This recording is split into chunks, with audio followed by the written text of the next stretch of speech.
I confirm that we are willing to do even more for the Serbs in Kosovo. But we will not give Serbia instruments through which they can destroy the lives of Serbs who live in Kosovo and try to continuously diminish our sovereignty and territorial integrity. Ladies and gentlemen, Kosovo, once a symbol of suffering because of the genocidal war waged by Milosevic, has emerged today as a shining example of democracy in the Western Balkans and beyond. Our plea is clear and unyielding. Kosovo needs substantial security guarantees within the Euro-Atlantic security framework. As we move forward, we should focus on halting Serbia's support for terrorist activities against Kosovo, urging them to cooperate in the investigation of the recent terrorist attack and hand over to us the terrorists involved. Moreover, increase the security around Kosovo's border with Serbia and adopt clear measures against Serbia's leadership as a deterrence. We must not let propaganda win. We must fight for the truth. There is only one truth that can be evidenced, and that is that Kosovo has been a victim of an act of aggression by Serbia. That Serbia is terrorizing Serbs who live in Kosovo for the sake of stopping their integration within Kosovo institutions and society. That Serbia wants Kosovo territory, which they will never get. That Kosovo is the constructive party in the dialogue with a track record of implementing the vast majority of its undertakings.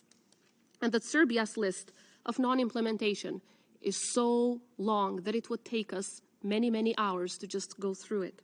That we want a full and swift implementation of the entirety of the Brussels Agreement of February 27th in a fair and balanced way. That while we were committed to peaceful talks with Serbia, they resorted to use of force. That we want justice and accountability, and Serbia wants denial and impunity. That we want peace, and Serbia has shown on the 24th of September that they, unfortunately, want war. But we will not let them have it.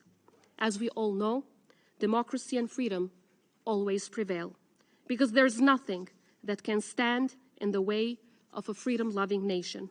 Because no matter how hard the hurdles, no matter how thorny the road, no matter how painful the sacrifice, the people of Kosovo will never, ever give up on their freedom. Russia once again used propaganda against the people of Kosovo and against those who fought for the freedom of Kosovo, the Kosovo Liberation Army. The biggest difference between Kosovo and Serbia is that we are not afraid of justice, which is why we have ourselves created the specialist chambers, because we will not allow for a moral equivalence to be created between those who committed genocide and those that defended our people from genocide. As was the case in the past, we are fully confident that justice will once again prevail.